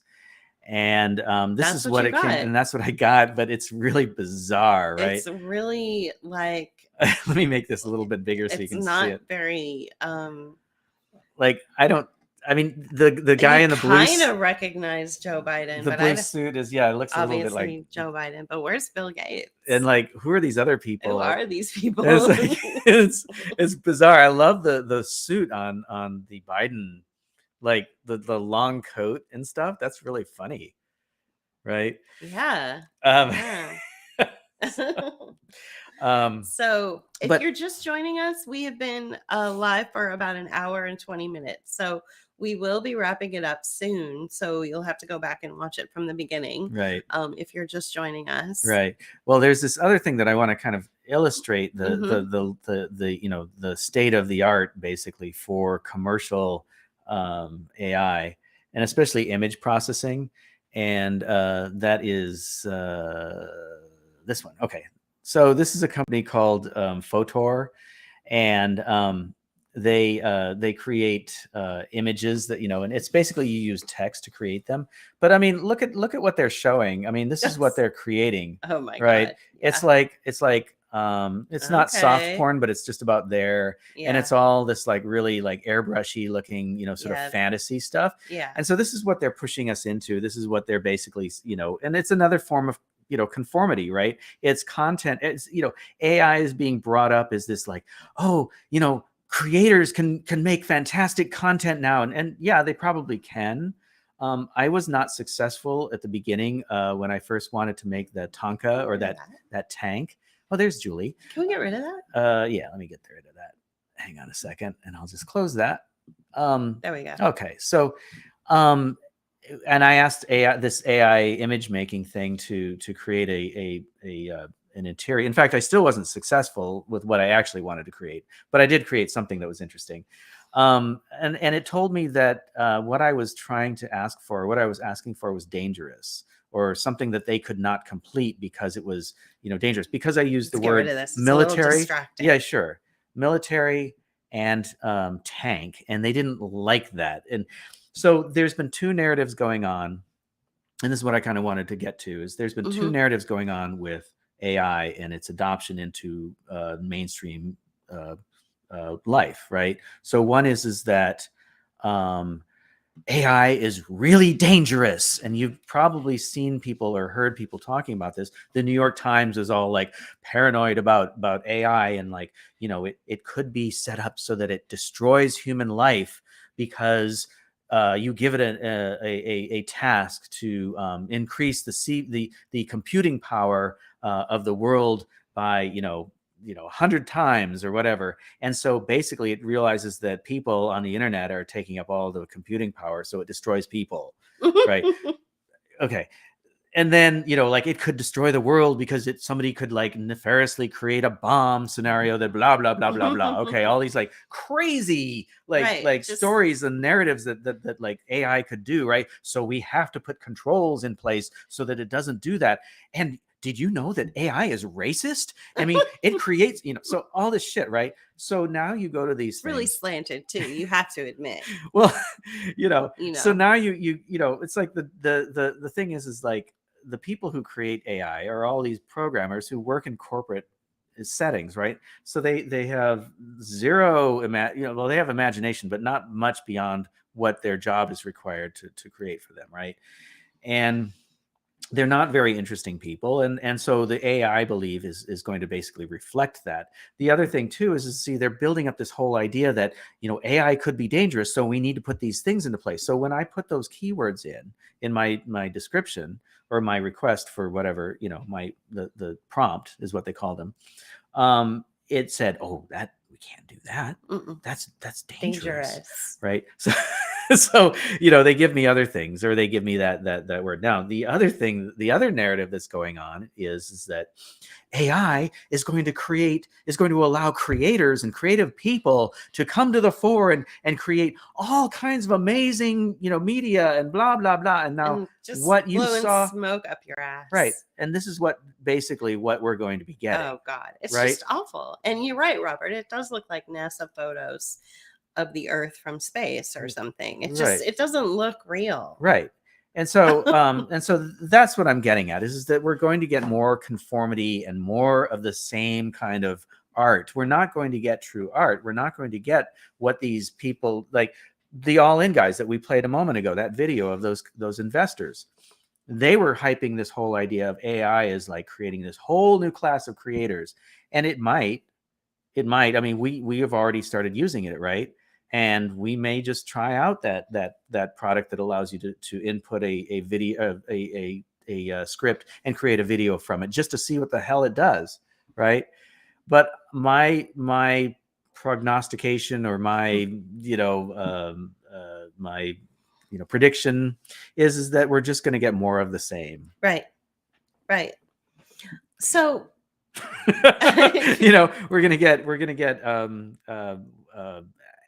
Avatar 5, 10, but 20. what is the point of it? Like, is it simply to influence our minds and melt our minds a little bit more and financialize us a little bit more? So like, what is the point of all this? And mediocrity. Thank you. Right. The point of this is that it's going to keep us busy and distracted while the machine learning takes place. So as we input information, and we talk about this, and I think it'll get better. It'll get much better. I think we talk about this in the new model, the Great Reset.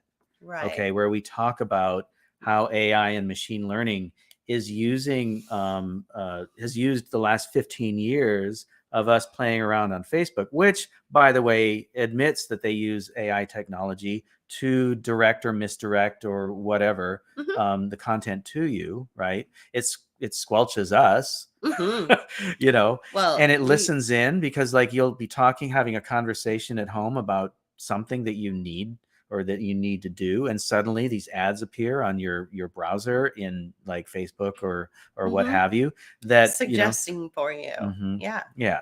And so these things come up, and so I think that all of this input is for the machine learning and distracting us at the same time. And so what we talk about in the new model, the Great Reset, is that we're basically working for free to provide AI technologies and machine learning how to communicate with us, and collecting all this data about what people are like and what they want. And you are the product. You're the product. Yeah.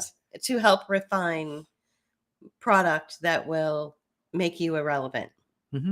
So you're helping to refine your own irrelevance. And this is the existential crisis of technology and of AI.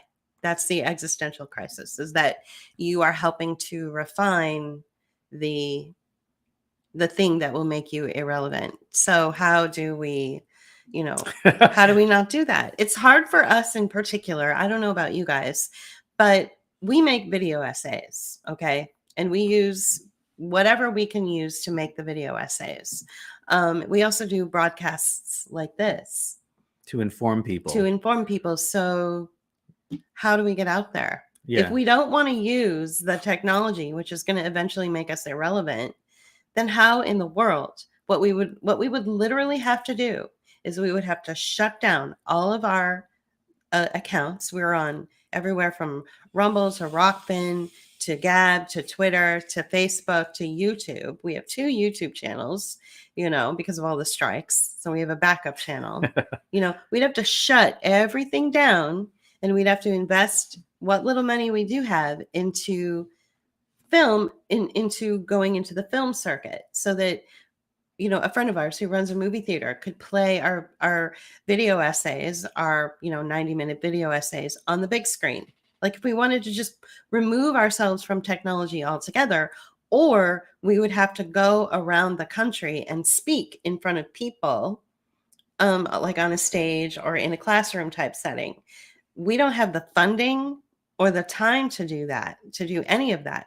So we use the technology in order to promote, the work that we do and promote shows like this, which criticize the apparatus which that we're using. criticize the apparatus and the apparatus in general. I always tell people from the very beginning, I have a love-hate relationship with social media.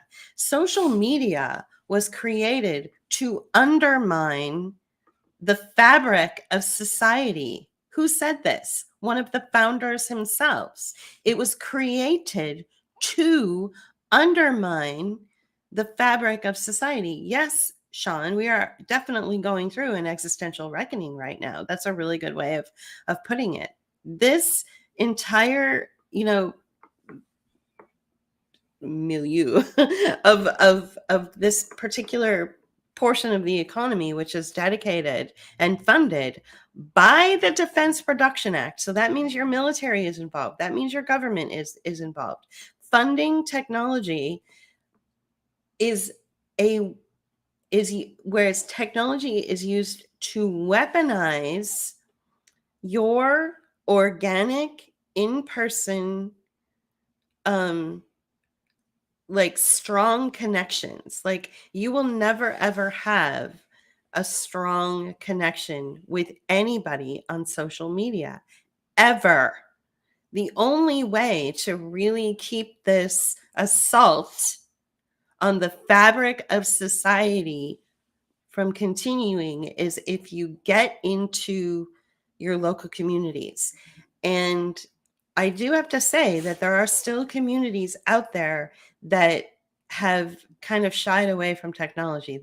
It's either that they don't understand it or that they don't want it or they don't care about it. Where things are happening in their communities that they don't like. And so they come as a group together to the local board in the city where everybody lives, and they have face-to-face conversations with the people that they voted and the people who are in charge of managing the town and say, we don't want this, or we do need this. We need paved streets, but we don't want yet another nonprofit. Nowhere in this scenario that I just rolled out for you, nowhere is there anything having to do with AI, Facebook, social media, a tech platform. These are individuals who walk out of their house, they put their shoes on first. Crazy concept, right? Getting dressed and putting your shoes on and walking out of your house and going to your town hall meetings and getting face to face with people and then having the coffee social afterwards or the ice cream social or whatever, or going for drinks afterwards. Pretty crazy concept, right? So I despise with every everything in my being, I despise social media, but it's the only way that we can get our video essays out there, because we don't have hundreds of thousands of dollars to do things like show them in movie theaters, or we don't have just money burning a hole in our pocket to travel the country and give discussions about things that would like be the pretty Defense cool. Production Act and what it's doing to the country. Yeah, that would be pretty cool to be able to do that. I like some of these doctors do, right? Right. Go travel around and talk, and we don't have these conferences, but we're not invited to those things. We're not part of them, and so nobody's paying for us to go there. And the problem is that we don't fit into a bucket like the doctors do, right? So we're not fact-based because we're all about intuition. Well, we speculate, and we're all about intuition. And I'm going to do another broadcast this week about health and paying attention to your 4 states of mind. And one of them is your intuitive state. And each state of mind has something that it's called. So I'll go there, later by myself. But I'm just looking at something. Go ahead and continue talking. I feel like, this rollout of this company receiving nearly $1 trillion in funding. That's $960 billion that I I will speculate that the government gave them the 960 billion. Well, and if to get them up to that point. to get right. them up to that point. Yeah. And if they want to get to $1 trillion, all it's going to take is a few venture capitalists to come up with $40 billion, which they can easily do amongst themselves. You can have a party at the top of, the Salesforce building in downtown San Francisco, and you can get, a fundraising party for Nvidia, and they can get $40 billion in a span of 3 hours. Like, this is how scary it is that they're rolling out technology that is designed to undermine the fabric of society. Those are the founder's words, founder of Facebook. Those are not my words. Undermine the fabric of what it means to be a human being. This is what, and so while everybody's upset about, central bank digital currency and oh my gosh, I'm never going to be able to use cash again and all that. Meanwhile, what it means to be a human being has just received a nearly $1 trillion investment. They did not invest money into the engineering and the blockchain programs, which are very complicated and full of difficult processes. They didn't invest $1 trillion into that. That's what blockchain is, what your central bank digital currency is based on. They didn't invest $1 trillion into that. They ultimately, at the end of the day, invested it into AI. So look where the money is going. Obviously, you guys say this all the time, follow the money.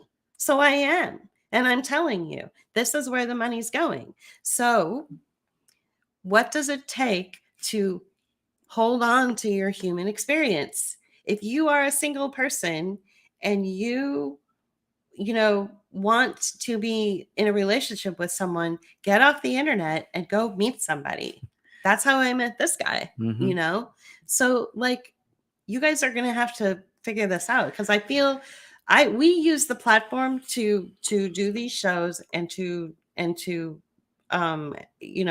show our video essays, which is our creative long form video essays, which we put to music and found art.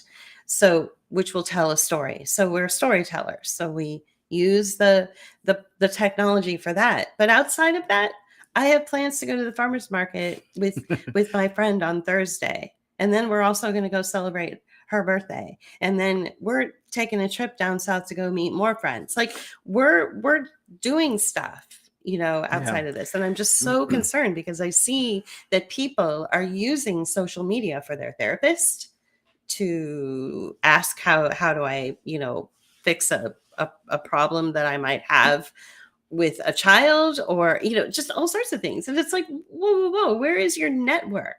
So you showed me a meme. I did, yeah. And I don't think we have it available, but I can find it easily if you want. Yeah, well, I just need the keyboard.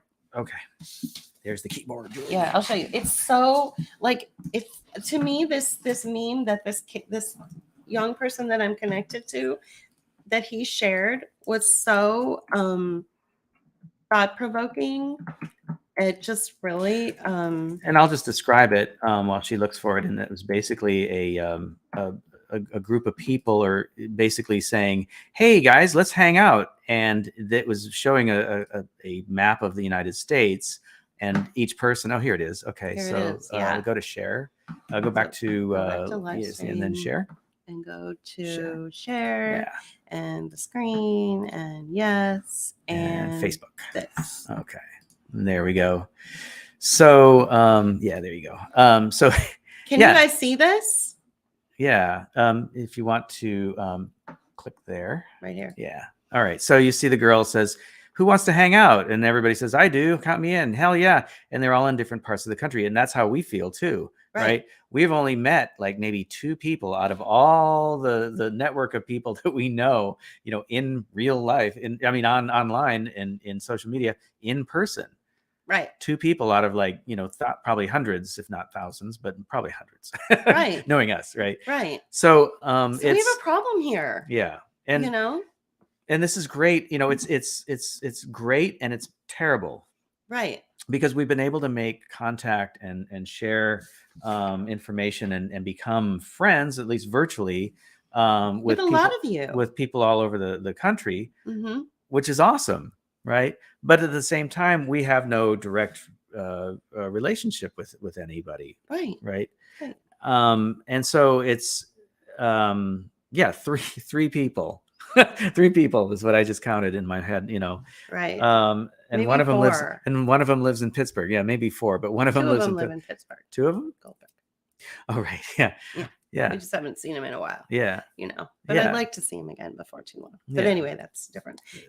So so we have, hello, Josette. Thank you. I don't know if you just got a chance to join us. We've been at this for almost 2 hours. So if you haven't seen it from the beginning, you'll have to go back and watch from the beginning. Yeah.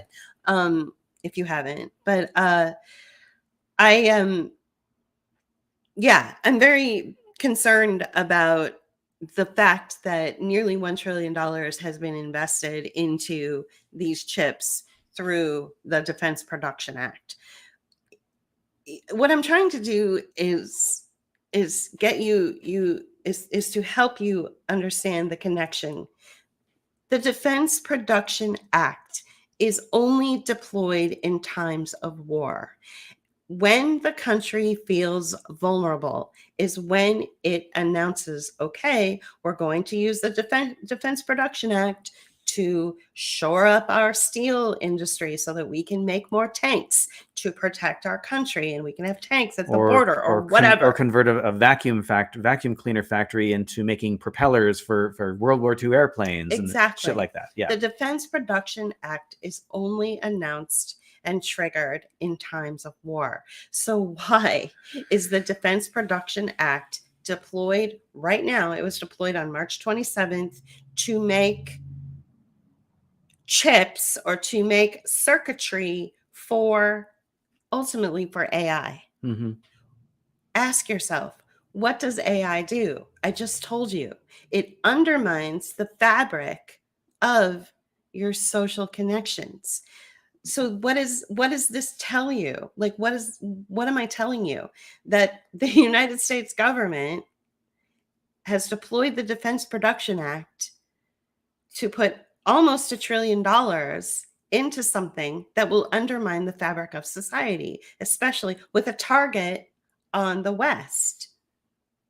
Okay, so the western part of the United States. The West, like the West. The West. I see. Okay. Like the I just wanted clarification. Yeah. Okay. The West. Yeah. So these countries, these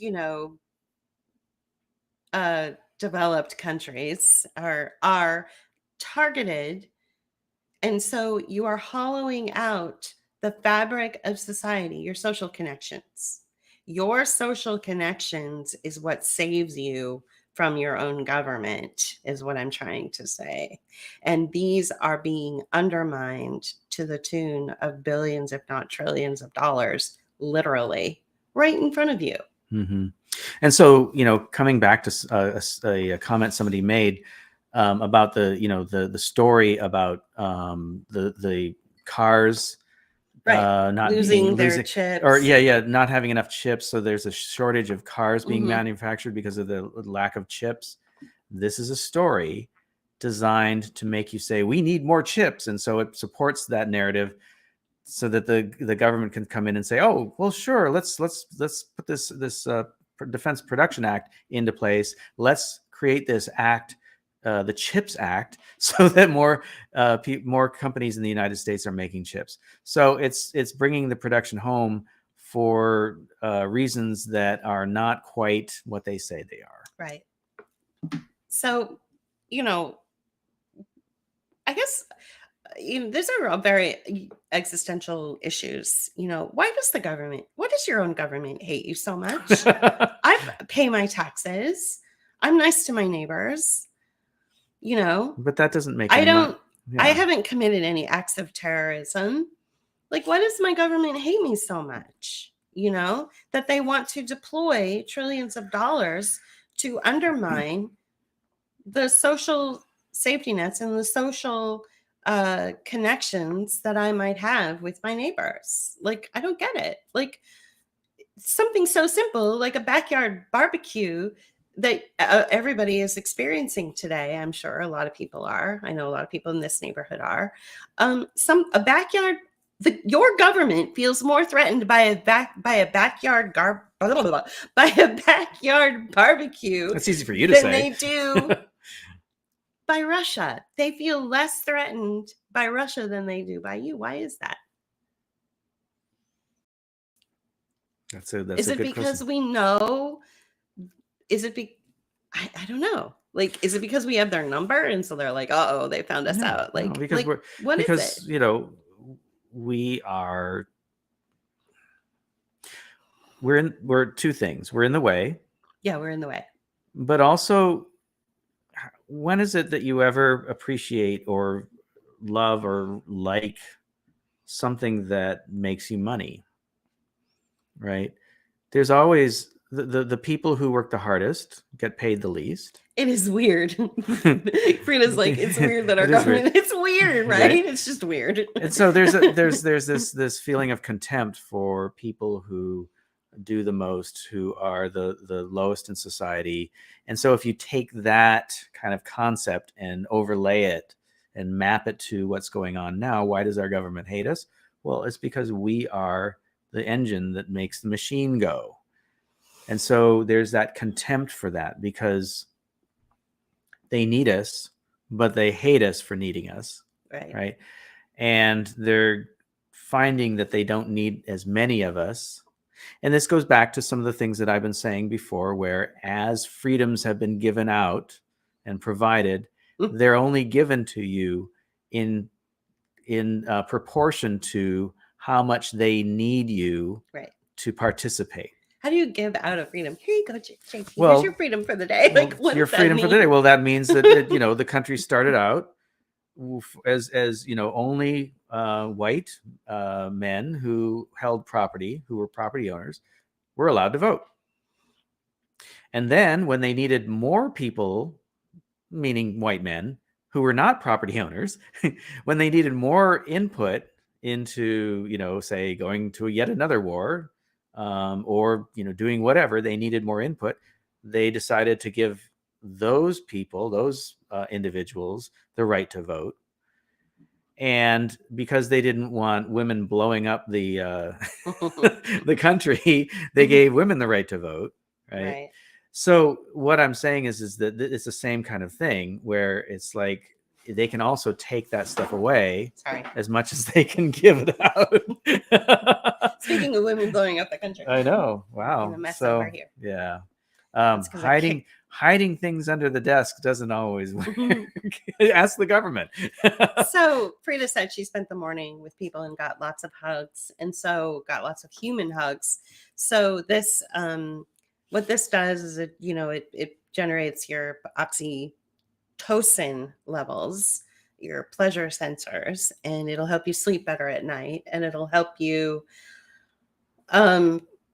There's so much healing property when you have actual physical connection. And so I feel for a lot of people that are single and they're not getting the hugs, and they're not meeting with people, and they're not having that, and it's really scary, because people are really just kind of turning into that machine, that was invested in to undermine the fabric of society. Right. So, and it's yeah, exactly. Oxytocin, not Oxycontin, oxytocin.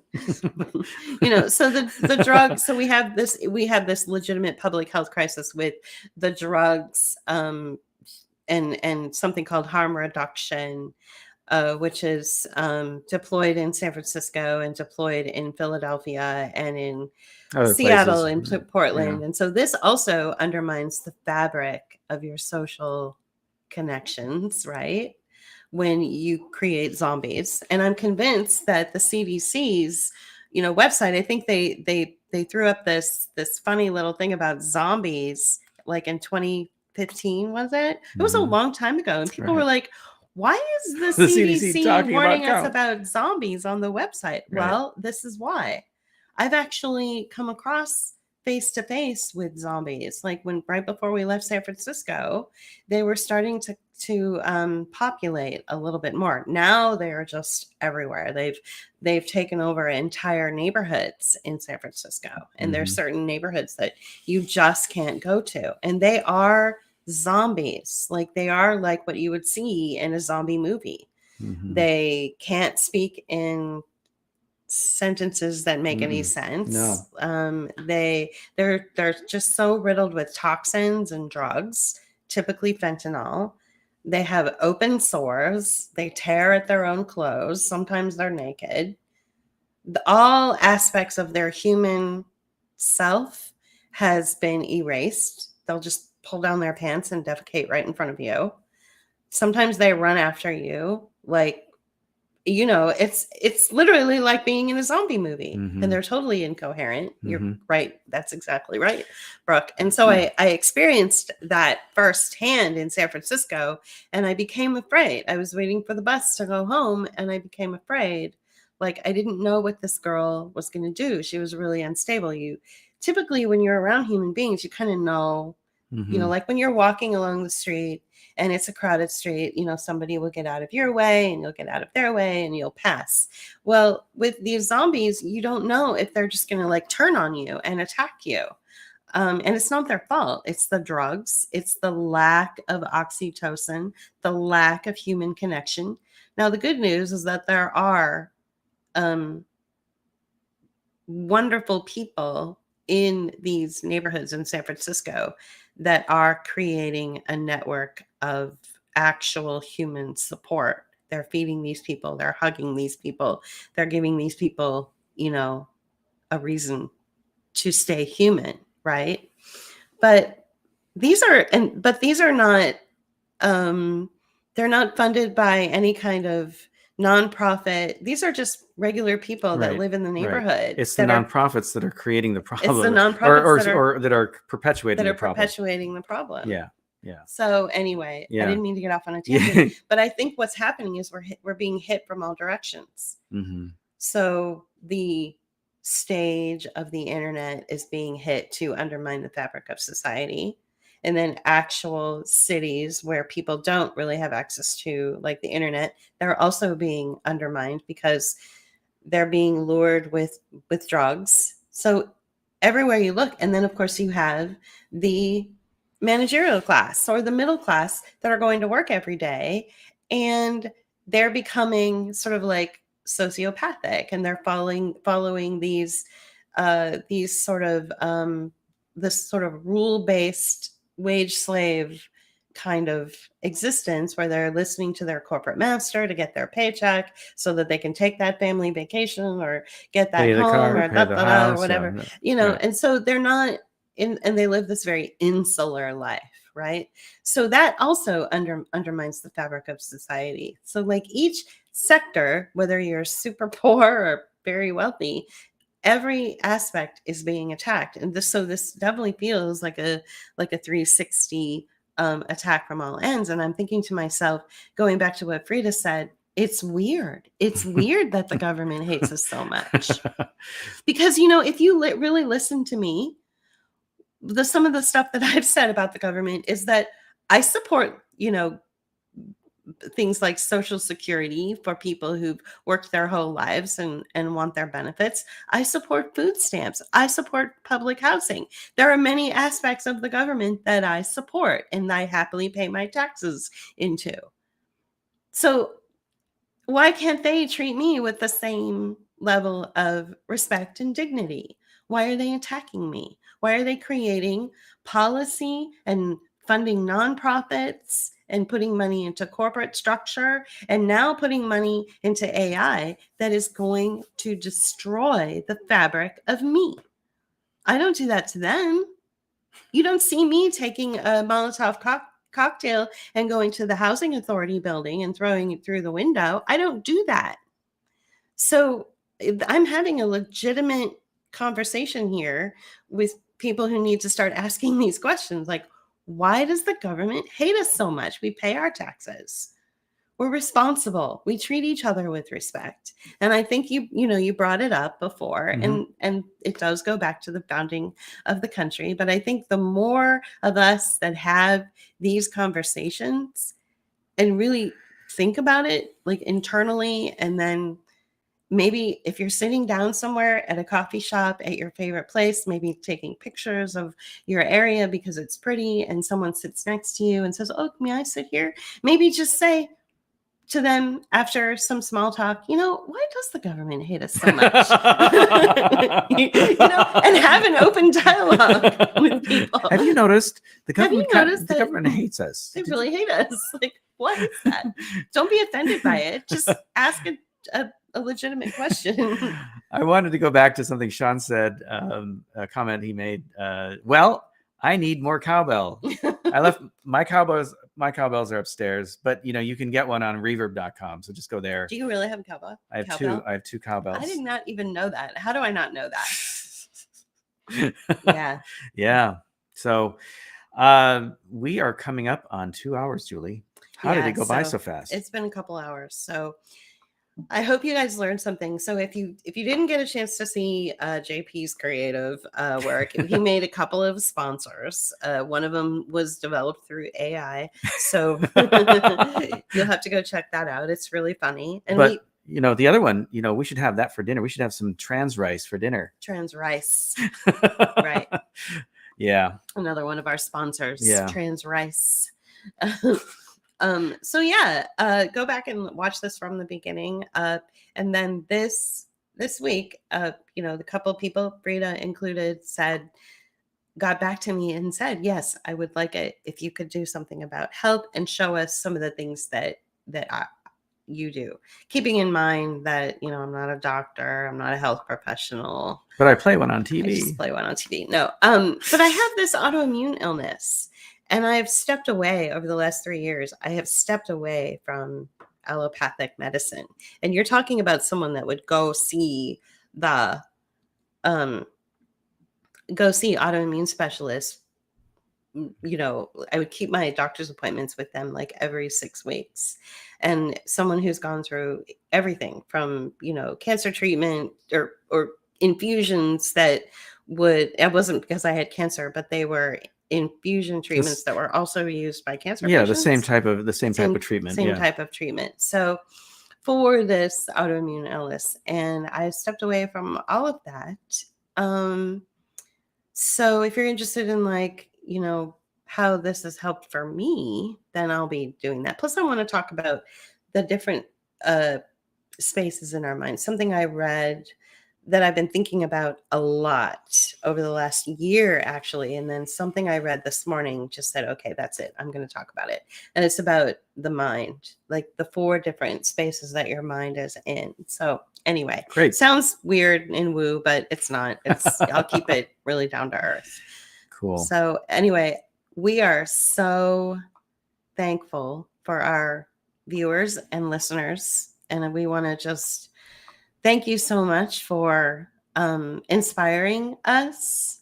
And this is, Josette says, you guys are so great. Thank you. Well, thank you as well, because of something that you posted from our friend Hervodier, who runs Geopolitics and Empire, I learned something new. So see, I don't want to undermine the social media connections too much, because I learned so much from you guys. Yeah. And that's really important is the sharing of knowledge. So I want to thank you for that. And especially Frida, just the support that that our patrons give, and our supporters and our friends. And I just wish that we had like a place where we could all just go and hang out for an evening and get drunk on wine and cocktails and share food and all that stuff. But maybe one day. So, all right, folks. Thank you for joining us. We will promise, I will make no promises, but we will try not to put so much gap between our different programs. Maybe we'll get back to it bi-weekly, but at this point, it's a monthly thing. We did skip April, so we will try our hardest not to skip June, and we'll see you again next time, I guess, right? Yep. Thank All you right. again, guys. Love All right. y'all. Thanks. Have a good Memorial Day. Yeah. Happy Memorial Day. Bye. Bye. Bookmark is made possible by our patrons and supporters. You can help us continue our work by becoming a patron at patreon.com/bookofhours. Join Rockfin or leave us a tip at rockfin.com/bookofhours, or leave us a one-time donation at paypal.me/bookofhours. Or you can use Cash App. Thank you.